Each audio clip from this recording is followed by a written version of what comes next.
ওকে, so hello বন্ধুরা।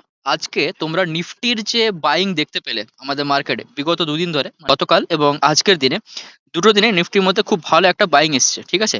এবং আজকে নিফটি প্রাইস 0.66, প্রায় তুমি বলতে পারো 0.66% আজকে আপ ছিল। এবং গতকাল প্রায় 0.5, প্রায় 0.5 মানে 0.5% মতো কালকেও নিফটি ফিফটির মধ্যে আমরা একটা বাইং দেখতে পেয়েছি, ঠিক আছে, মানে বুলিশনেস দেখতে পেয়েছি। কিন্তু এখানে খুব জলদি একটা নিফটির মধ্যে ডেঞ্জার আমি দেখতে পাচ্ছি। কোন ডেঞ্জার বলতো? এই যে ব্লু লাইনটা যেটা উপর থেকে টানা হয়েছে, সেই লাইনটা যদি তোমরা দেখো, সেই ব্লু লাইনের মধ্যে নিফটি আগে, মানে যখন 5 জানুয়ারি থেকে যখন নিফটি ডাউন হতে শুরু করলো, ঠিক আছে, সেই সময় থেকে নিফটি এই যে ব্লু লাইনটাকে ফলো করে করে চলে আসছে, ঠিক আছে। এবং যদি দেখো, এইখান থেকে ফার্স্ট ডাউন হয়েছিল, দেখতে পাচ্ছ, সরি এটাকে আমি একটু হাটিয়ে দিব। আর এইখানে একবার সাপোর্ট রেজিস্ট্যান্স পেয়েছিল, ঠিক আছে। আবার এই ব্লু লাইনের কাছাকাছি নিফটি আসছে, ঠিক আছে। তো যদি নিফটি, এটাকে হাঁটিয়ে দিই। হ্যাঁ, এবার যদি আবার নিফটি এই ব্লু লাইনের কাছাকাছি আসে, এই যে লাইনটা রয়েছে এই লাইনের কাছাকাছিতে আসে, তখন সেক্ষেত্রে নিফটির মধ্যে একটা আমরা সেলিং দেখতে পেতে পারি, ঠিক আছে। আমি বলছি না যে কনফার্ম দেখা যাবেই, কিন্তু একটা সেলিং দেখা যেতে পারে, ঠিক আছে।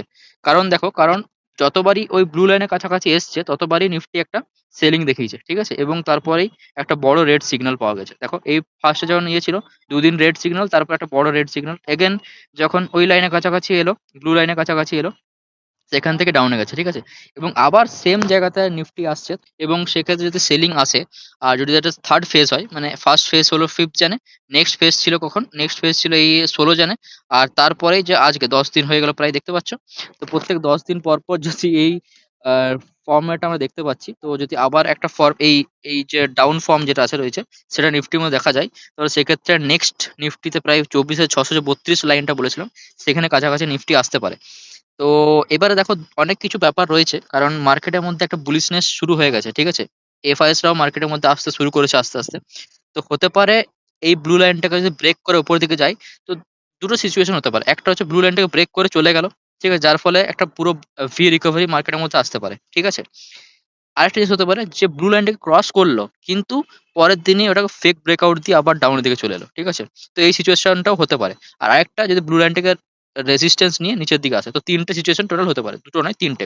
একটা হলো যে অ্যাকচুয়াল ব্রেকআউট, একটা হলো ফেক ব্রেকআউট, আর একটা হলো যে রেজিস্ট্যান্স নিয়ে আবার নিচের দিকে যেরকম কন্টিনিউ করছে সেরকম কন্টিনিউ করতে পারে। তো আশা করছি তোমরা বুঝতে পারলে যে নিফটির মধ্যে কি সংকট রয়েছে এবং কিভাবে সেটা হতে পারে, তিনটে সিচুয়েশন। তো যদি তোমাদের আমার আজকে ভিউ ভালো লেগেছে, ঠিক আছে, তাহলে সাবস্ক্রাইব করে দিও আর লাইক করতে ভুলবে না। দেখা হচ্ছে পরের ভিডিওতে। Keep learning, keep growing. Thank you.